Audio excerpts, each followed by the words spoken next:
Voici donc une nouvelle vidéo avec un nouvel exercice, et cette fois-ci consacré à l'introduction de l'épargne des ménages.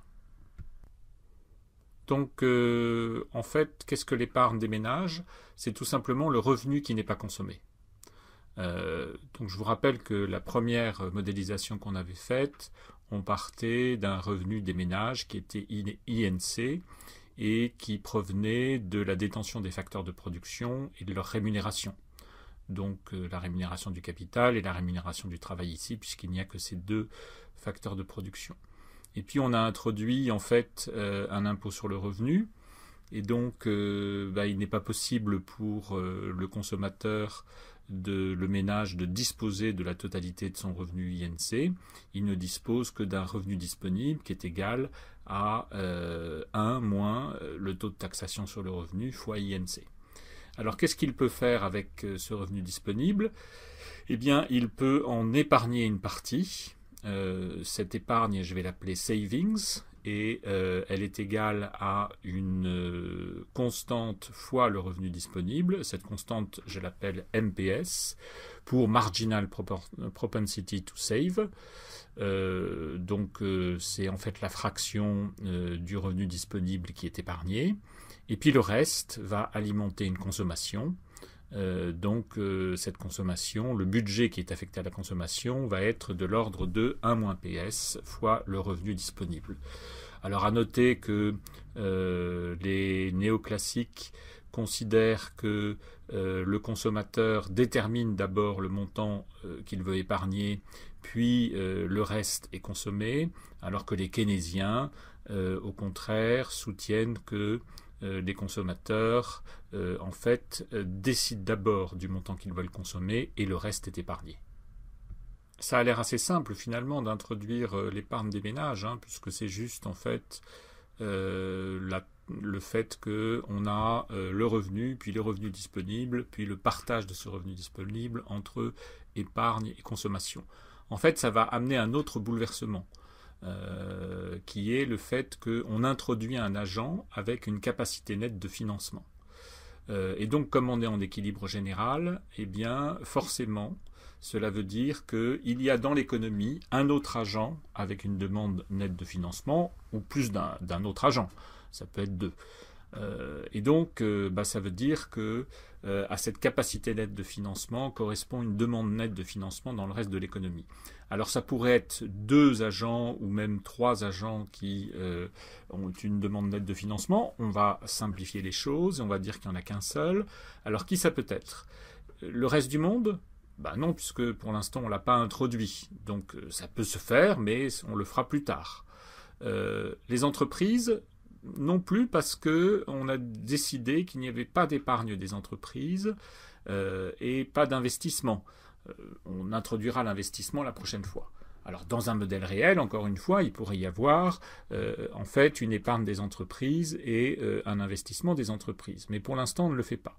Donc il n'y a que le gouvernement qui peut avoir une demande de financement. Donc ça veut dire qu'il y a un déficit public. Et ça veut dire que le solde public, que j'ai appelé pub-solde, il est négatif.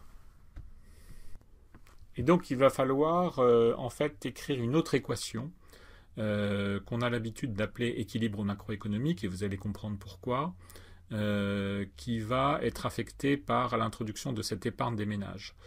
En fait, cette équation, c'est tout simplement savings, donc l'épargne des ménages, plus le solde public, pub-solde, est égal à 0.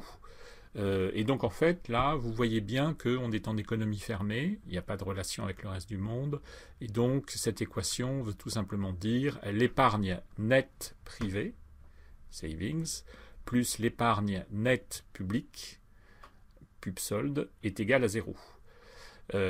Voilà, donc on compliquera les choses avec l'investissement des entreprises un petit peu plus tard, mais pour l'instant, c'est l'équilibre macroéconomique. Et puis, je voudrais finalement noter qu'il y a 2 options ici. Je vous rappelle que le Léon était placé sur une équation qui est offre de travail égale demande de travail. Donc cette équation était déduite des autres, c'était la démonstration de la loi de Walras, et donc elle n'était pas indépendante. Donc en rajoutant la variable Léon, eh bien on rendait cette équation indépendante. Donc il y a une première option, c'est que vous modélisiez en fait ceci de la façon suivante. Vous gardez l'équation LS offre de travail égale demande de travail plus Léon, et puis vous écrivez l'équilibre macroéconomique comme étant saving plus pub solde égale 0.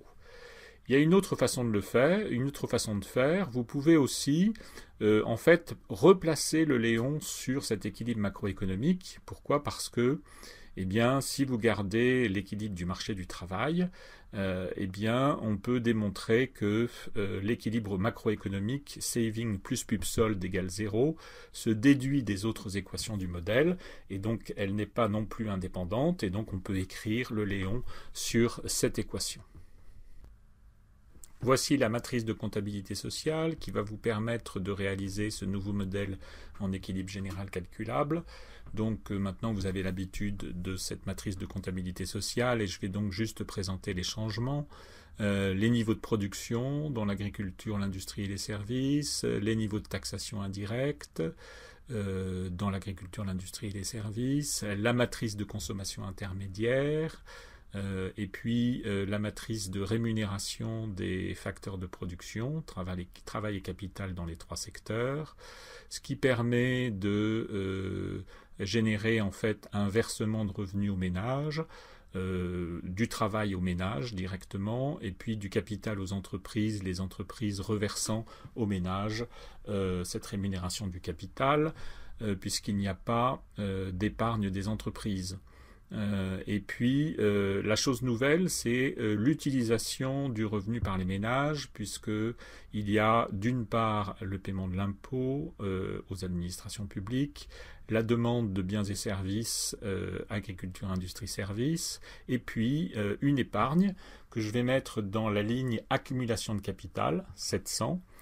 Et ça va nous faire effectivement une utilisation totale du revenu de 10 000, et ça correspond bien en fait à des ressources totales de 10 000 qui correspond à la rémunération du travail et la rémunération du capital.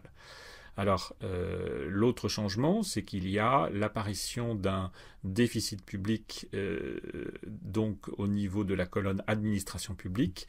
Donc, dans administration publique, je peux mettre moins 700 à la ligne accumulation du capital, et on notera qu'il y a donc en fait un total de cette ligne qui est égal à 0. Et donc ça correspond bien à une égalité entre le total de cette ligne et le total de la colonne correspondante. Donc vous pouvez maintenant construire ce nouveau modèle d'équilibre général calculable avec non seulement l'État mais aussi avec l'épargne des ménages.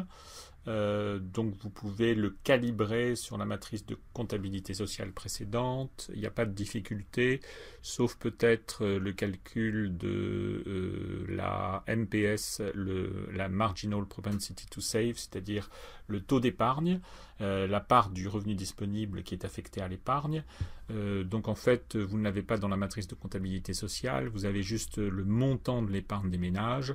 Si vous le divisez par le revenu disponible, eh bien vous aurez ce taux. Je vous demande d'étudier 2 chocs, un premier qui est l'augmentation de 10% de l'offre de travail, et un deuxième qui est la baisse de 10% du taux de taxation indirecte.